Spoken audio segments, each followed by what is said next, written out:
Assalamualaikum warahmatullahi wabarakatuh. Alhamdulillahirabbil alamin wassalatu wassalamu ala asyrofil anbiya'i wal mursalin nabiyina Muhammad wa ala alihi wa sahbihi ajmain. Allahumma inna nas'aluka ilman nafi'an wa rizqan thayyiban wa amalan mutaqabbalan. Rabbi shrah li sadri wa yassir li amri wahlul 'uqdatam min lisani yafqahu qawli. Jamaah rahimakumullah. Insyaallah kita akan mengkaji sebagaimana di judul ini disebutkan, yaitu tentang fadilah ibadah puasa. Dan insyaallah yang kita bacakan dari Sahih Al-Bukhari rahimahullah, Al-Imam Al-Bukhari rahimahullah taala. Baik, sebelum masuk ya, kita baca, mungkin memperkenalkan diri dulu karena ini pertama kali kami di sini. Nama saya Febrian, gitu ya. Kalau di pengumumannya ada Abu Arofahnya mungkin kelihatan tua gitu ya, kalau ada abunya ya, padahal masih seenom ya. Namanya saya siapa?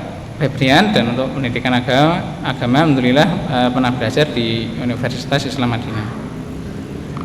Kemudian asal saya Jawa Timur gitu ya, kelahiran Mojokerto. Jadi kalau sebagaimana dimaklumi, kalau orang Jawa Timur tuh bahasanya halus-halus ya. Jadi kalau bahasa halus saya keluar ya mohon dimaklumi karena made in sana ya, made in sana. Itu refleks itu ya, bukan diniatkan. Kemudian untuk beberapa hal ya mungkin yang perlu kita singgung juga mungkin, dan ini sepertinya jarang disinggung oleh ustadz yang lainnya, yaitu kalau untuk berkaitan dengan anak ini ada beberapa hal yang anak punya perbedaan madhab ya dengan ustadz yang lain. Yang pertama madhab anak gitu ya, dan ini yang diwasiatkan oleh guru kita yaitu Syekh Abdul Bari Al-Ansari rahimahullah hafizahullah taala, bahwasanya seseorang itu madhab beliau nih, dan juga madhabnya Imam Ar-Ramah Hurmuzi, bahwasanya seseorang itu baru boleh jadi dai gitu ya, menyampaikan ilmu itu ketika dia umur 40 tahun gitu ya. Seseorang baru boleh jadi dai kalau dia sudah berumur berapa? 40 tahun. Jadi kriteria dai itu ada banyak. Dan salah satu kriteria itu umur, kapan seseorang boleh menyampaikan ilmu. Nah, ada satu pendapat namanya Imam Ar-Ramah Hurmuzi ya, mirip sama ketua P3 yang ditangkap KPK itu ya, tapi dia kan bukan ulama. Nah, ini Ar-Ramah Hurmuzi ulama ini ya, meninggalnya sekitar 300-an Hijriah. Nah, itu pendapatnya berapa? Umur jadi ulama berapa? Nyampaikan ilmu umurnya berapa? Minimal 40 tahun. Dalilnya apa? Dalilnya Rasulullah SAW itu diutus jadi nabi usia berapa? 40 tahun. Sebagaimana kita tahu Rasulullah itu orang yang paling pinter gitu ya, kemudian orang paling jujur, orang paling berakal, akhlaknya paling baik ya enggak? Semua sifat sempurna ada di Rasulullah Shallallahu Alaihi Wasallam. Tapi bersamaan dengan itu beliau baru diutus jadi nabi itu usia berapa? 40 tahun. Disebutkan oleh para ulama karena pada seseorang saat dia sampai usia 40 tahun itu akalnya sempurna ya enggak, dia enggak, pikirannya enggak neko-neko. Beda yang muda-muda gitu, biasanya terlalu terlalu saklek gitu. Tapi kalau udah tua biasanya lebih dewasa dan lebih bisa bijak dalam menyikapi hal. Maka dari itu ya mungkin beberapa teman-teman yang undang anak itu ya mungkin seringnya nggak mau datang ya, kecuali kalau kayak gini gantikan gitu kan nggak masalah, karena berarti kan bukan sebagai ustadz ya, sebagai pengganti tok gitu ya, jadi nggak masalah insya Allah. Kalau ganti-gantikan insya Allah siap, tapi kalau untuk ngisi di luar biasanya anak tolak. Sementara anak masih jadi guru TPG gitu ya di masjid Aisyah radhiyallahu anha, jadi guru TPQ-nya lulusan Madinah gitu ya, insyaallah. Jadi seperti itu. Dan ini yang anak sarankan ya, dan anak nggak untuk menyarankan ini ke teman-teman. Kalau antum nyari ustadz, usahakan yang umurnya sudah tua gitu ya. Insya Allah tuh selain mereka berilmu, ilmunya sudah matang dan pengalamannya lebih banyak, insya Allah lebih hikmah dalam berdakwah, seperti itu. Kemudian yang kedua nih mazhab anak yang mungkin agak beda juga, yaitu permasalahan apa hukum seseorang mengambil upah dari belajar ilmu agama. Misal ngajarkan ilmu agama, misal jadi ustadz ngambil amplop gitu ya, atau jadi guru TPA, TPQ ngajar Al-Quran ngambil amplop. Agak hukumnya para ulama ada, mungkin kalau diringkas ada 3 pendapat gitu ya secara umum dengan para ulama. Ini ada 3 pendapat hukum apa seseorang mengambil upah dari ngajarkan ilmu agama. Pendapat pertama yaitu pendapatnya Imam Abu Hanifah, itu haram hukumnya. Hukumnya apa? Haram. Dan ini yang dianut oleh Ibnu Qayyim al-Jauziyah, bahwasanya seseorang ngajarkan ilmu agama itu nggak boleh apa? Nggak boleh ngambil upah. Alasannya apa? Yang pertama karena ngajarkan ilmu agama itu ibadah, gitu ya. Ibadah boleh nggak diperjualbelikan? Hah? Nggak boleh. Antum sholat dibayar 1 juta, boleh nggak gitu? Nggak boleh. Ibadah harus lillahi ta'ala. Kemudian dalilnya juga bahwasannya para nabi itu nggak ada ngajar terus kayak salam template, itu nggak ada ceritanya, gitu ya. Juga dulu Imam Bukhari ngajar kayak salam template, nggak ada ceritanya. Ngajar ya ngajar, karena ngajar itu adalah apa? Ibadah. Gitu ya. Itu pendapat pertama. Pendapatnya siapa? Imam Abu Hanifah rahimahullah ta'ala. Kemudian pendapat kedua yaitu pendapatnya Imam Syafi'i rahimahullah. Kalau Imam Syafi'i boleh mutlakon, boleh, bahkan harta yang halal dan thayyiban, gitu ya. Dalilnya apa? Dalilnya yaitu saat Abu Sa'id Al-Khudri bertamu ya di sebuah kampung, ada kepala sukunya yang terkena apa namanya sengatan berbisa gitu ya, kemudian sakit, sama Abu Sa'id Al-Khudri diruqyah, gitu ya. Setelah diruqyah, habis itu dikasih upah apa? Kambing pakai banget itu ya, kambing yang banyak banget. Kemudian dilaporkan kepada Rasulullah SAW dan Rasulullah setuju, bahkan minta jatah Rasulullah. Rasulullah minta jatah. Ini kata Imam Syafi'i menunjukkan apa? Seorang ustadz kesannya ini. Karena ini contohnya aku ya, jangan orang lain. Ustadz yang ngajar agama berarti boleh apa? Ngambil upah. Wong ini aja cuma membacakan Al-Quran toh, gitu ya. Nyuwuk ya.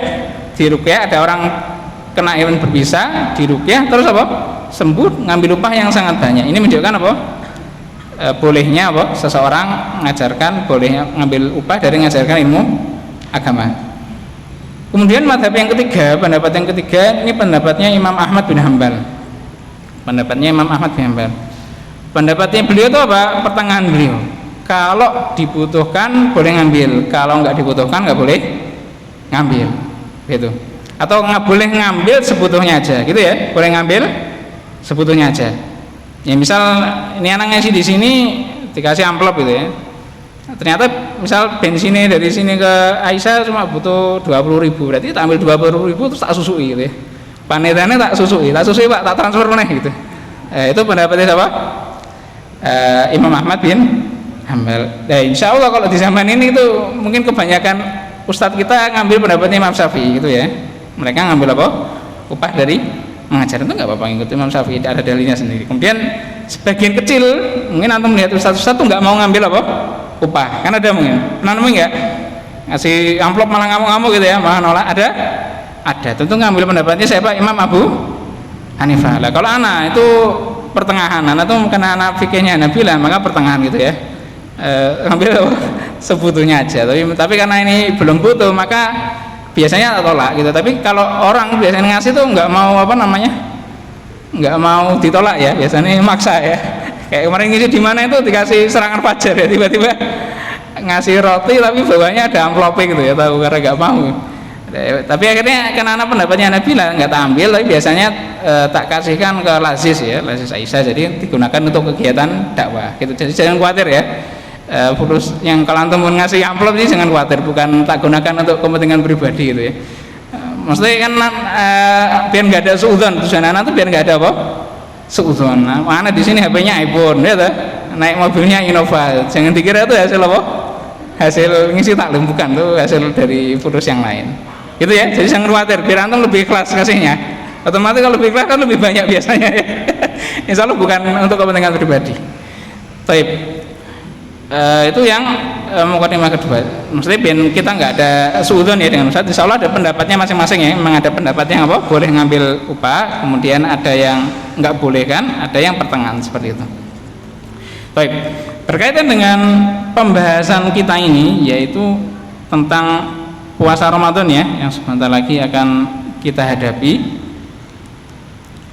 Jadi mungkin kalau logika berpikirnya ya mungkin kita dari awal, karena ibadah Ramadan adalah salah satu ibadah yang diwajibkan untuk kita, gitu ya.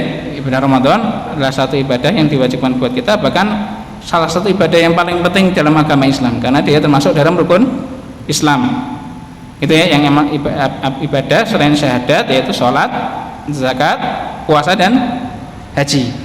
Itu ibadah yang paling penting dalam agama Islam. Bahkan kata para ulama, orang yang saking pentingnya ibadah ini, orang yang meninggalkan rukun Islam ini ya, salah satu dari rukun Islam, itu dosanya lebih besar daripada ente berzina, daripada ente korupsi, daripada ente bunuh orang, tuh kriminalnya lebih besar gitu ya, saking pentingnya ibadah ini. Cuma untuk memahami ini mungkin kita agak mundur sedikit ya, yaitu urgensi diantara urgensi yang harus kita yakini dalam kehidupan kita sehari-hari. Perhatikan ya, salah satu hal penting yang harus kita yakini dalam kehidupan kita sehari-hari, bahwasanya Allah Subhanahu wa taala itu tidak akan menetapkan gitu ya, baik takdir kauniyah ataupun takdir syariah, yaitu takdir Allah yang kita jalani dalam kehidupan kita sehari-hari, ataupun Allah mewajibkan sebuah ibadah, itu pasti karena kemaslahatan seorang hamba. Itu pasti, hal yang sebuah kepastian harus kita yakini, gitu ya. Allah tuh tidaklah menakdirkan kita, menetapkan kita baik dari segi takdir kauni, misal sehat, sakit, kaya, miskin, gitu ya. Kemudian dari takdir syar'inya, yaitu Allah mewajibkan kita sholat, zakat, puasa, haji. Itu demi apa? Demi kemaslahatan kita. Itu pasti. Sebelum kita masuk ke ibadah yang kauniyah aja. Jadi tadi sore itu ada kajian bahas kitab Al-Hath ala Tijarah, yaitu anjuran agama, membaca kitab anjuran agama Islam untuk seseorang muslim disunahkan untuk berdagang dan bekerja, pembahasannya itu. Dan salah satu yang disampaikan di narasi para ulama yang mensyarah kitab itu, jelaskan ya, secara takdir kita sering ya nganggap hal yang kita anggap positif negatif itu ya, kita kan sering suudzon, kadang sakit kita anggap itu sebuah azab gitu ya. Banyak hal yang kita anggap nggak enak secara pikiran kita, padahal itu bermanfaat buat kita. Contohnya Allah tuh menakdirkan sebab dan akibat, gitu ya. Allah menakdirkan apa? Sebab dan akibat, bahwa di antara sunnatullah di dunia ini tuh harus ada sebab dan akibat. Nggak bisa langsung. Misal kita ditakdirkan manusia itu manusia itu harus makan gitu ya. Manusia butuh energi untuk apa? Untuk hidup. Otomatis sebabnya dengan apa? Dengan makan. Nggak langsung. Padahal Allah tuh secara takdir bisa nggak kita langsung kenyang tanpa makan? Bisa nggak menakdirkan seperti itu? Bisa. Gitu ya. Begitu juga manusia itu butuh berkembang biak. Bisa nggak Allah nakdirkan kita punya anak tanpa kumpul dengan istri? Bisa nggak? Bisa. Seperti Maryam ya tuh. Lahir Nabi Isa alaihissalam, ya, tanpa adanya hubungan suami istri, gitu kan. Begitu juga tentang kerja. Bisa nggak kita dapat rezeki tanpa kerja kalau Allah mau menakdirkan? Bisa nggak? Bisa. Tapi kenapa Allah nggak nakdirkan seperti itu? Itu demi kemaslahatan kita. Itu kalau kita mikir secara sepintas kayaknya merepotkan ya. Kita harus harus kerja tiap hari capek, padahal cuma demi fulus yang segitu aja, ya nggak? Mungkin tanggal 15 tuh krisis gitu ya, sudah sudah fulusnya udah mepet, harus makan indomie telur gitu kan. Kenapa Allah nakdirkan proses seperti itu? Itu pasti apa tadi? Demi apa? Kata para ulama, demi kemaslahatan hamba. Karena kalau nggak kayak gitu nggak enak. Coba antum bayangkan, Antum bisa punya anak tanpa kumpul sama istri, enak nggak hidup antum?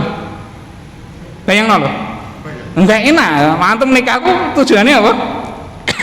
Sebabnya tadi kok, bukan karena tujuannya. Padahal tujuan utama nikah kan untuk apa? Berkembang biak kan itu kan ya. Kita punya keturunan. Tujuan utamanya bukan ente kumpul sama apa? Sama istri, bukan, itu sebab aja. Tapi justru antum malah menyukai apa? Sebabnya gitu. Ya nggak? Coba antum bayangkan istri antum langsung apa? Akad langsung punya anak gitu, enak nggak? Langsung hamil?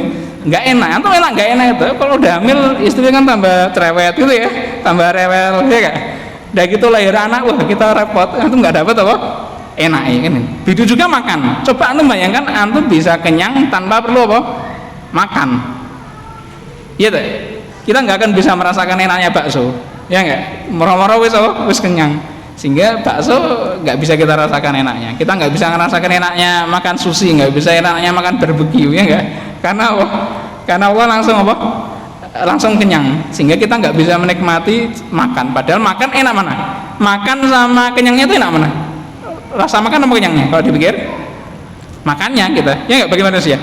Justru kita lebih menikmati apa? Prosesnya seperti itu ya. Itu takdir duniawi harus kita yakin seperti itu, gitu ya. Mulai sekarang kita harus yakin. Kalau antum belum ketemu enaknya di mana, pasti itu bukan karena salahnya kita belum ketemu ya, tapi ya belum ketemu aja. Antum harus perlu apa namanya refleksi diri kita. Dan kitab yang paling banyak membahas masalah itu adalah kitabnya Ibnu Qayyim al-Jauziyah, gitu ya. Kitabnya siapa?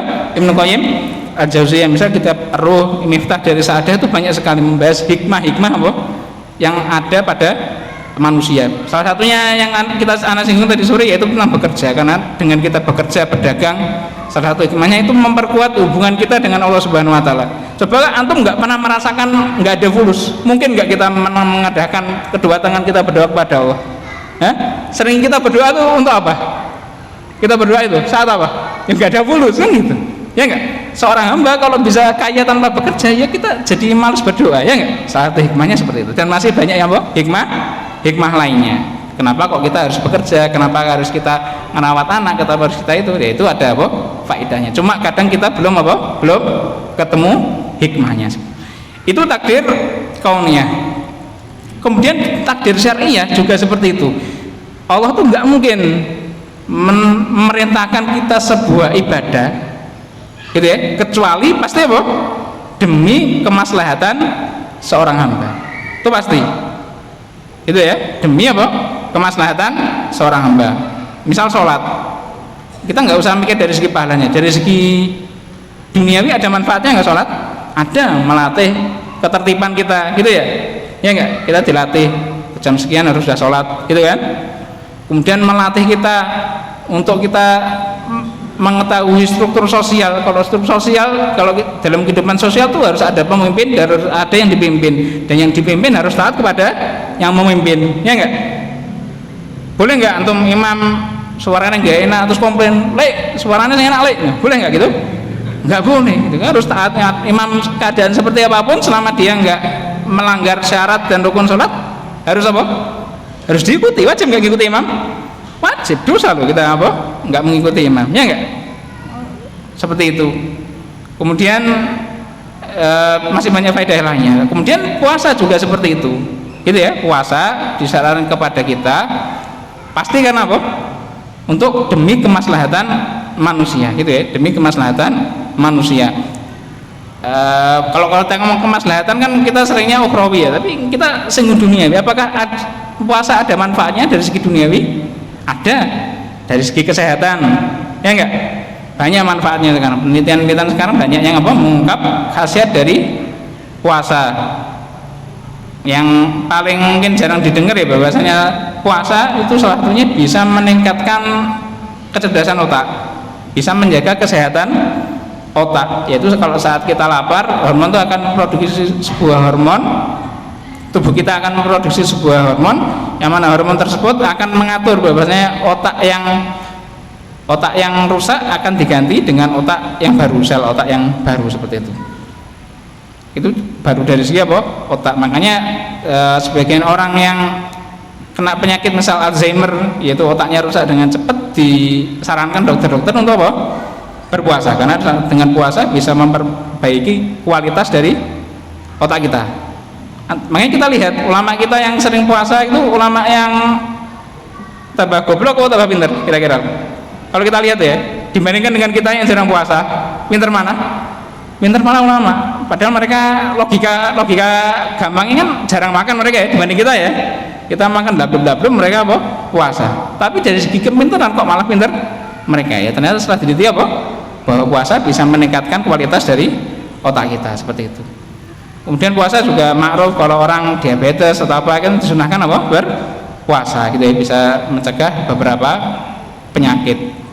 Nah, salah satunya dari segi psikologi yang dijelaskan oleh Rasulullah SAW, lisoimi farhatani, yaitu farhatun inda fitri wa farhatun inda liqa'i rabbi, bahwasanya dengan puasa kita bisa akan bahagia gitu ya, meningkatkan kebahagiaan seseorang, yaitu saat kita berbuka puasa yang padahal makanan yang biasa kita makan saat tidak puasa itu saat kita buka puasa jadi sangat spesial.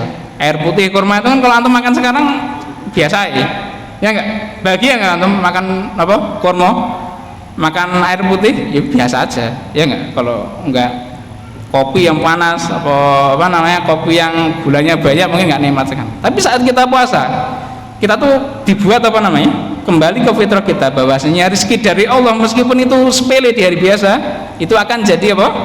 Spesial saat kita puasa ya enggak. Minum air putih kita sudah sangat apa? Sangat senang sekali, padahal di hari biasa kita enggak senang, padahal itu sama-sama nikmat dari apa? Dari Allah, yang mana itu sangat spesial. Nikmat dari Allah, semua nikmat dari Allah itu adalah apa? Spesial. Tapi karena kita puasa kita jadi nganggap itu apa? Spesial seperti itu. Juga masih banyak faedah puasa yang lainnya. Jadi seperti itu ya, itu kaidah yang harus kita fahami dan itu dibahas di kitab-kitab maqasidu ibadah. Jadi ada kitab namanya Maqasidu Syariah, tujuan Allah mensyariatkan sebuah ibadah. Itu kalau diteliti semua ibadah itu pasti apa? Demi kemaslahatan manusia. Bahkan kalau kita pikirin hatta masalah ekonomi aja, sebagian ahli ekonomi itu sekarang malah apa namanya, mengingkari adanya riba gitu ya, mengingkari adanya apa? Riba. Karena dengan sebab riba kan haram dalam syariat kita, yaitu nggak ada nol duit ya, duit nggak diapa-apain terus bulan depan jadi apa? Mana jadi bertambah, itu kan nggak boleh. Secara umum, secara gampang gitu ya tarif riba. Lah sebagian ahli ekonomi sekarang tuh pendapatnya gitu. Ekonomi Indonesia tuh macet gara-gara apa sebabnya? Gara-gara riba. Kenapa? Gara-gara di bank itu ada riba. Orang-orang itu jadi nabung, ngumpulkan fulusnya di mana? Di bank semua. Gara-gara riba. Karena orang males bisnis ya. Akhirnya apa? Fulusnya ditaruh di bank, di depositokan. Di bank Mandiri aja itu fulusnya mungkin sekitar 1,18 triliun, hampir 2 kuadriliun apa namanya, hampir 2000 triliun, bukan miliar ya, di Bank Mandiri itu hampir berapa? 2000 triliun. Coba 2000 triliun itu kalau nggak di bank, misal nggak ada bunga ya, bunganya dinolkan gitu ya, otomatis orang gimana? Kan fulusnya diambil. Kalau fulusnya diambil kan mungkin nggak dibiarkan toh fulusnya. Nggak mungkin, mesti buat bisnis ya enggak. Coba kalau 2000 triliun itu diinvestasikan ke dunia real, ada berapa banyak cilok yang ada di Semarang? Penuh semua mungkin kalau 2000 triliun loh ya. Ya enggak, dijadikan cilok itu wes apa? Sak Semarang ini mungkin penuh apa namanya? Penuh tukang cilok semua. Dijadikan pom bensin itu bisa ada berapa ribu pom bensin, ya enggak? Ya lebih dari 10.000 kalau jadikan pom bensin. Ya enggak? Kalau jadikan misal yang malas saja lah, yang gampang mungkin jadikan apa, ngambil franchise ke Indomaret, Alfamart, ada berapa ribu gitu ya, berapa ratus ribu Indomaret sama Alfamart. Kalau ada berapa ribu Alfamart, Indomaret, terus ada berapa banyak pegawai yang dipekerjakan, ya enggak? Duitnya muter di masyarakat, akhirnya ekonomi berjalan. Tapi karena ada riba, berarti kan orang-orang jadi apa? Males muter fulusnya, enggak jadikan bisnis, malah disemen di di bank. Akhirnya malah memperkaya ya debt collector gitu ya, sing orang-orang jahat semua, debt collector, hacker gitu ya, akhirnya sing berkembang biak malah apa? Kriminal-kriminal, bukan orang-orang yang bawah-bawah ini. Perhatikan ya, gara-gara itu karena tidak menerapkan syariat Islam, akhirnya membuat apa? Ekonomi kita jadi mundur gitu ya. Nah, maka dari itu kita harus yakin seperti itu, meskipun kadang kita belum tahu hikmah dari pensyariatan sebuah hukum yang ada di syariat kita. Dan itu harus kita yakini bahwasanya kita menghadapi bulan Ramadan besok itu demi apa? Demi kemaslahatan kita. Alias kalau kita yakin seperti itu, kita akan menjalaninya dengan semangat, gitu ya. Jadi di antara hikmah Allah Subhanahu wa taala seperti itu. Tatkala Allah mensyariatkan sebuah syariat, perhatikan ya, tatkala Allah mensyariatkan sebuah syariat, itu enggak cuma nyuruh toh.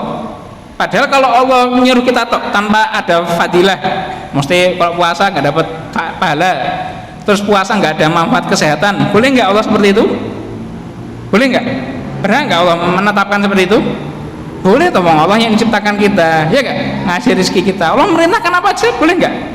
Boleh kita, dan kita harus taat karena Allah yang memberi rezeki kita dan yang menciptakan kita, kan gitu, ya nggak? Tapi Allah nggak seperti itu. Allah tuh sudah apa? Memberi kita rezeki, menciptakan kita, ngasih kita anak, istri, gitu ya, dan masih rezeki yang lainnya. Tapi Allah mensyariatkan sebuah ibadah itu tidaklah mensyariatkan kecuali apa? Ada kemaslahatan, yaitu baik kemaslahatan duniawi kita ataupun kemaslahatan apa? Ukhrawi kita. Kalau mentis ya harusnya kita lebih semangat dalam menjalaninya. Jadi antara fadilah Ramadan gitu ya, dari segi pahala yang akan kita dapatkan di akhirat, disebutkan oleh Imam Bukhari rahimahullah taala, Nabi sallallahu alaihi wasallam, Nabi sallallahu alaihi wasallam bersabda, inna fil jannati baban yuqalu lahu ar-rayyan, bahwasanya di surga itu ada sebuah pintu yang dinamakan pintunya ar-rayyan. Pintunya namanya ar-rayyan, yadkhulu minhu as-shaimuna yaumil qiyamah. Yang bisa masuk dari pintu tersebut hanya orang yang berpuasa saja. Gitu ya. Hanyalah orang yang ahli puasa. La yadkhulu minhu ahadun ghairuhum, selain orang yang ahli berpuasa nggak bisa masuk dari pintu tersebut. Jadi yang masuk pintu tersebut bukan hanya kaum muslimin saja, yaitu ahli puasa dari kaum muslimin dan kaum sebelum kaum muslimin, gitu ya. Yuqalu aina shaimuna, di pintu tersebut ada yang memanggil, jadi di absen, mana ini orang-orang yang ahli berpuasa, fayakumuna, maka orang-orang pada berdiri, la yadkhulu minhu ahadun ghairuhum, dan yang bukan ahli puasa nggak boleh masuk. Fa idza dakhalu ughliqa falam yadkhulu minhu ahadun, dan kalau orang puasanya sudah masuk maka pintunya ditutup dan tidak ada orang lain yang bisa masuk. Jadi di hadis ini dijelaskan oleh Rasulullah SAW, termasuk Allah tuh memuliakan orang yang ahli berpuasa ya di hari akhirat dengan membuat sebuah pintu khusus, dengan membuat apa? Sebuah pintu khusus yang kita akan masuk di situ, seperti itu. Dan pintu surga itu jumlahnya ada 8, gitu ya. Pintu surga jumlahnya ada 8. Itu tunjukkan di hadis dalam saat Rasulullah menceritakan fadilah dari berwudu, barang siapa yang berwudu wa ahsanal wudu'a wa qala, kemudian membaca zikir asyhadu alla ilaha illallah wahdahu la syarikalah wa asyhadu anna muhammadan abduhu wa rasuluh illa futihat abwaabul jannati thamaniyah. Orang yang berwudu kemudian baca zikir tadi ya, asyhadu alla ilaha illallah wahdahu la syarikalah wa asyhadu anna muhammadan abduhu wa rasuluh, semua 8 pintu surga itu dibuka dan dia bisa masuk dari pintu manapun, seperti itu. Itu tunjukkan pintu surga ada 8. Salah satunya itu di jalur khusus bagi orang yang apa? Orang yang berpuasa, gitu ya, jalur khusus untuk orang yang berpuasa. Kemudian yang jadi pembahasan kita, apa makna dari ar-rayyan? Apa makna dari apa? Ar-rayyan. Ar-rayyan dari maknanya ar-rayyi. Ar-rayyi itu lawan dari haus. Lawan dari haus. Apa bahasa sini? Nah, ngomongnya pelempokan ya. Mesti minum sampai kenyang. Antum apa bahasa ini? Ya, warak kumpi lah gitu ya. wareg apa ngombe. Lah pintu yang lain itu namanya nggak seperti itu. Ada namanya disebutkan di hadis yang lain itu ada pintu sholat gitu ya, ada pintu jihad, ada pintu sodakoh. Lah yang puasa kenapa nggak dinamakan apa pintu puasa? Perhatikan ya, kalau pintu yang lain dinamakan apa? Sesuai ibadahnya. Nek pintu sholat ya namanya pintu sholat, babu sholat. Kalau sodakoh babu sodakoh, kalau jihad babu jihad. Tapi kenapa yang puasa namanya bukan babu siam tapi babu royan, lawannya dari puasa, yaitu orang yang banyak minum, sebutkan ulama, supaya tidak mengesankan bahwasanya di surga itu ada apa? Ada ibadah lagi. Jadi disebutkan balasannya dari apa? Dari puasa tadi, yaitu orang yang dulu dia di dunia berpuasa, maka Allah membalas bahwasanya dia di surga nanti tidak akan apa? Tidak akan pernah kehausan sama sekali. Gitu ya. Makanya namanya apa? Babu Ar-Royan. Itu adalah apa? Kenapa dinamakan Ar-Royan. Kemudian kalau kita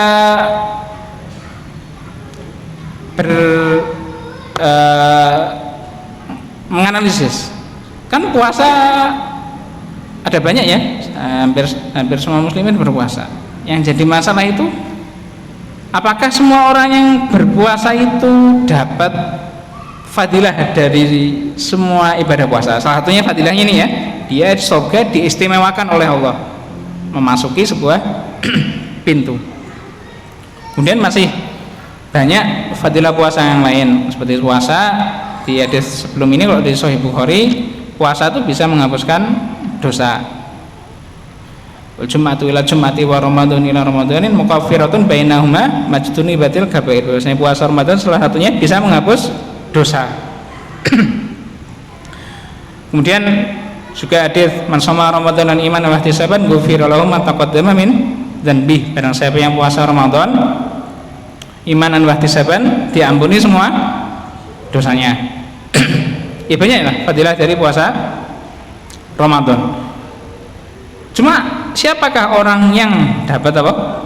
Puasa, fadilah puasa ini tadi ya. Yang fadilahnya kalau di sebagian ulama menulis mungkin sekitar 15-an okay. Siapa yang dapat apa? Sekitar 15 fadilah dari puasa tadi. Kata Ibnu Hajar, yaitu orang yang mendapatkan gitu ya, atau orang yang orang yang yaitu melaksanakan tujuan ibadah dari puasa. Jadi yang perlu kita perhatikan ya kawan, bahwasanya Allah tidaklah mensyariatkan sebuah ibadah karena ada tujuan. Tadi kan fadilah ya, kita ngomong pertama tadi apa? Fadilah. Kemudian yang kedua, ibadah itu mesti ada apa? Ada tujuannya. Misal tujuan dari ditetapkannya hukum had di syariat kita ma'ruf ya, ada umat nyuri dipotong tangan, bunuh orang dikisos, zina bisa dirajam, bisa dicambuk gitu ya. Tujuannya apa? Walakum fil qisasi hayatun, disebutkan Allah Subhanahu wa taala. Tujuan ada hukum had itu bukan untuk membunuh orang sebenarnya, tapi untuk apa? Menjaga orang yang di luar pelaku kriminal gitu. Walakum fil qisasi hayatun, padahal kisos itu kan bunuh orang, tapi Allah justru menyebutkannya apa? Hayatun, hikmahnya itu justru menjadi sumber penghidupan, karena dengan orang dilakukan kisos, orang tuh jadi apa? Mikir untuk berbuat kriminal. Antum kan di sini belum pernah lihat kisos ya. Dan dulu di Madinah, apartemen ana itu apa namanya? Asrama ana itu depannya tempat penyembelihan manusia gitu ya. Tempat apa? Pemenggalan manusia. Banyak yang disembelih nih. Depan persis gitu ya. Makanya sering lihat. Nah itu orang-orang Indo yang apa namanya? Yang TKI gitu ya, yang mahasiswa jarang lihat karena ngisosnya biasanya pas jam kerja ya. Melakukan kisosnya biasanya pas jam kerja. Tapi karena kita mahasiswa ya mungkin karena dekat asrama sering lihat. Nah itu tak tanya, Mas reaksinya gimana jenengan setelah apa namanya? Setelah melihat penyembelihan. Kebanyakan penyembelihan yang ana lihat itu kasusnya narkoba gitu ya. Jadi pelaku narkoba itu apa? Disembelih langsung karena dia merusak seluruh negeri. Ya enggak? Dengan narkoba barang haram yang beberapa kilogram aja itu bisa merusak apa? Ratusan orang. Ya enggak? Makanya hukumannya seperti muharabah, seperti orang yang ngerampok hukum, karena dia lebih parah dari membunuh, ya enggak? Kalau membunuh kan wes bar, kalau narkoba kan enggak. Orang yang narkoba minuman keras itu nekat melakukan kriminal, ya enggak? Mereka enggak sungkan-sungkan melakukan apa kriminal demi bisa nge-fly, demi bisa giting gitu ya, tinggi, bisa naik. Nah, orang-orang yang tadi melihat penyembelihan, lihat apa namanya? Pemenggalan, tak tanya, kebanyakan mereka tuh langsung takut gitu ya, kebanyakan mereka langsung apa, katanya langsung ngeri langsung bahwasanya kita cuma jualan narkoba yang kita mungkin sebagian orang anggap sepele, ternyata dihukum apa, pemenggalan. Itu kalau bukan orang medis mungkin agak parno melihat penyembelihan. Iya, teman tuh ada setelah melihat pemenggalan itu 3 hari nggak bisa makan, ya nggak, 3 hari nggak bisa makan. Enggak gelundung kok, baru gelundung tuh darahnya masih ngocor terus, cerot gitu. Kalau antum apa namanya, sapi kan memang ngocorkan darah itu enggak, itu gelundung, wis gelundung apa, kepalanya gelundung apa, darahnya ngoncrot. Itu supaya sebagian orang sampai 3 hari. Dan akibatnya apa? Kita maklum di Saudi itu negara termasuk negara yang paling aman, khususnya Madinah. Itu kemarin tahun kemarin dapat penghargaan kota yang paling aman di dunia, yaitu Madinah Al-Munawwarah. Dan kita sudah ngalami langsung ya, anak punya mobil di sana Yaris itu selama 3 tahun nggak pernah kuncinya tak pintu. Jadi kuncinya apa? Ya dibuka biasa bisa gitu, nggak tak kunci apa? Kunci motor kunci stang loh. Jadi ente buka mobilannya itu bisa gitu. Jadi selama 3 tahun mobil ditaruh di halaman, bukan di garasi bukan ya, mobil taruh di jalan-jalan itu nggak ada yang apa? Nggak ada yang maling gitu. Saking apa? Amannya negara tersebut. Jadi seperti itu ya. Lah, puasa itu ada tujuannya. Yaitu tujuan dari puasa disebutkan Allah sendiri apa? La'allakum tattaqun, supaya kita lebih bertakwa. Makanya Rasulullah bersabda gitu ya. Malam yada qaula zuri wal amala bihi falaysa lillahi hajatun fisyami. Barang siapa yang tidak meninggalkan perkataan yang dusta, wal jahla wal amala bihi, kemudian meninggalkan kejahilan yaitu perbuatan dosa, falaisa lillahi hajatun fi an yada'a ta'ama wa syarabah, maka Allah tidak butuh terhadap puasanya, dia tidak butuh terhadap kita nggak makan nggak minum. Jadi kan logika puasa gini, Allah tuh apa? Memerintahkan kita meninggalkan hal-hal yang apa? Yang boleh kita lakukan. Makan boleh nggak? Boleh. Minum boleh nggak? Boleh. Kumpul sama istri boleh nggak? Boleh banget ya, dapat pahala mana? Tapi selama puasa kita dilatih meninggalkan hal-hal yang apa? Yang biasa kita lakukan, boleh kita lakukan untuk melatih kita selama 30 hari tersebut, gitu ya kan? Katanya pelatihan untuk membiasakan kebiasaan seorang itu ada berapa hari, ada yang bilang 20 hari, ada yang 30 hari, ada yang bilang 40 hari, supaya kita terbiasa meninggalkan hal yang boleh buat kita, dengan tujuan apa? Hal yang haram lebih bisa kita tinggalkan, kan gitu. Paham nggak logika dari puasa? La'allakum tattaqun, karena inti itu dilatih selama berapa? 30 hari tadi inti meninggalkan hal-hal yang boleh ente lakukan, ternyata ente lulus bisa melakukan, maka harusnya setelah puasa itu harusnya bisa meninggalkan apa? Hal-hal yang diharamkan. Karena ente aja bisa meninggalkan yang halal, yang haram harusnya lebih mudah lagi. Makanya kalau kita puasa tapi masih melakukan dosa, kita puasa masih gibai orang, kita puasa masih sering mendolimi orang, kita puasa masih utang nggak bayar gitu ya, kita puasa belum bayar zakat, maka kata para ulama apa? Falaisa lillahi hajatun, Allah nggak butuh terhadap puasa inti, Allah nggak ngasih pahala inti, kasarnya gitu ya, Allah nggak ngasih apa? Pahala puasanya. Maka yang tadi fadilah puasa yang lain salah satunya kita akan masuk dari bab royan, itu khusus bagi siapa? Orang yang apa? Yang menjalankan gitu ya, melaksanakan tujuan dari puasa, yaitu tujuan supaya kita lebih bisa meninggalkan hal-hal yang diharamkan bagi Allah Subhanahu wa taala. Nah, makanya jadi renungan buat kita. Selama puasa yang kita lakukan selama ini ya, habis Ramadan gimana sih? Apakah kita sudah meninggalkan hal-hal yang haram? Gitu ya. Renungi aja. Apakah kita sudah berhenti melihat hal-hal yang diharamkan di HP-HP kita? Gitu kan? Di HP-HP kan banyak yang diharamkan.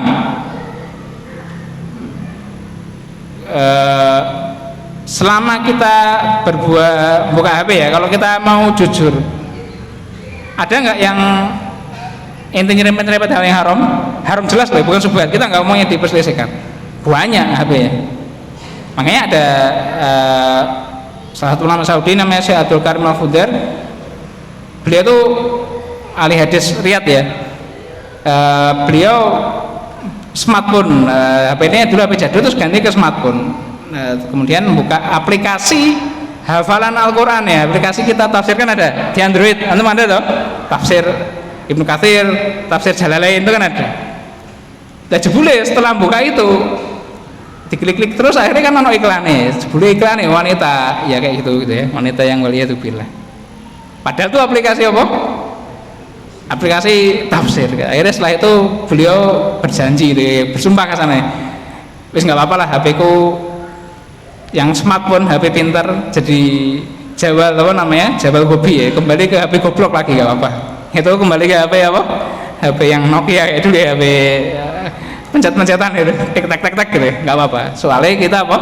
Kalau kita punya HP itu mesti nyerempet-nyerempet yang diharamkan. Kan ya kita bukan, anak nggak nyuruh antum ganti sesuatu semua gitu ya, tapi ya kita muraqabah lah, apakah kita sudah memanfaatkan aplikasi ya, nikmat Allah ini ya, teknologi yang diberikan oleh Allah ini untuk hal-hal yang positif gitu kan, ataukah banyak negatifnya?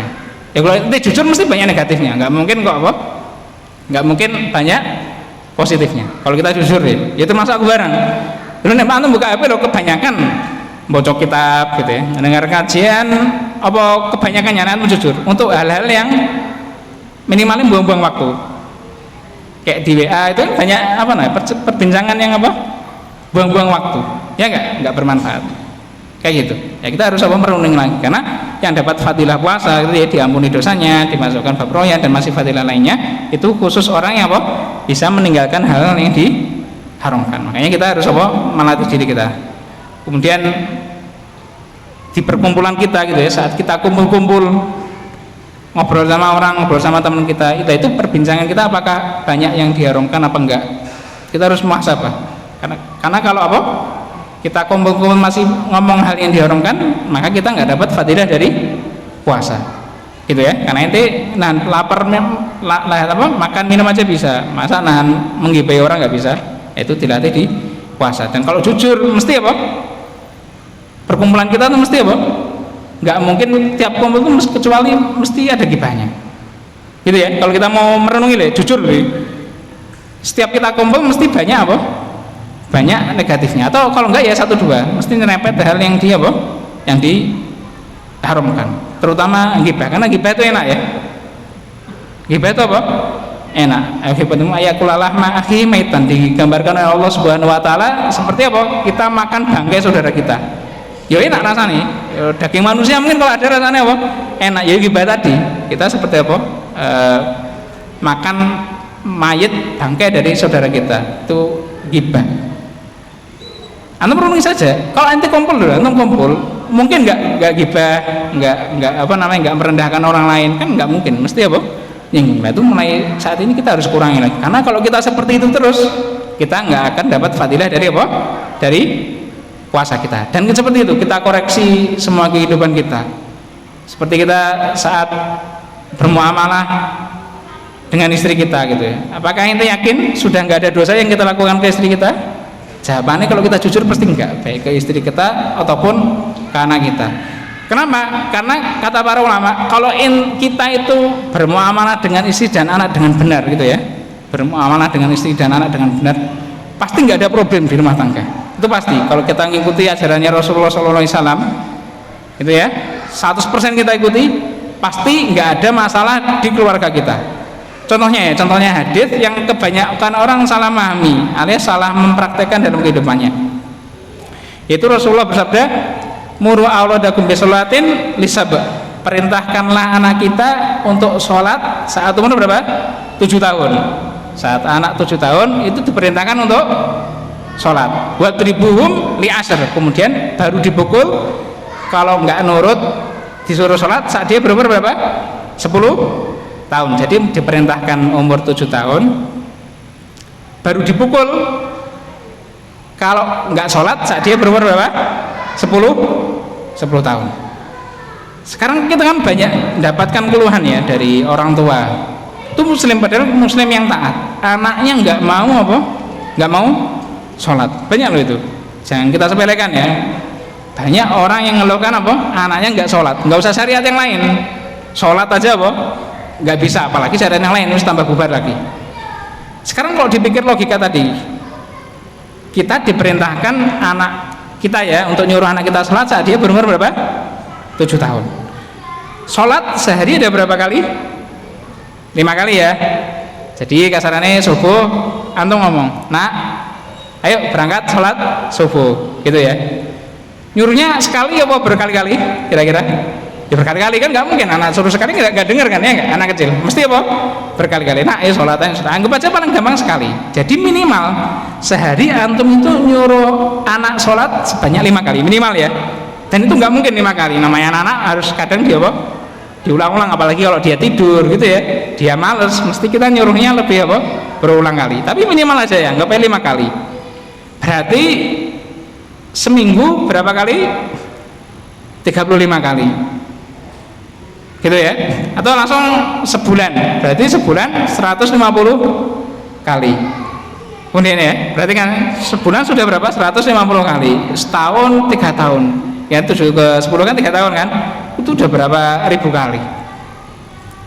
Padahal untuk hal yang lebih sepele dari sholat itu anak tuh kadang nggak perlu 3 tahun. Misal toilet training ya, untuk anak supaya nggak ngompol di pampers, itu kita suruh mungkin sehari nggak sampai 5 kali ya kan. Setiap dia ngompol kita suruh, nak jangan apa, kalau pipis harus di toilet kan gitu, mungkin nggak sampai 5 kali sehari. Itu selama 6 bulan itu kebanyakan anak sudah apa, sudah bisa, paham nggak?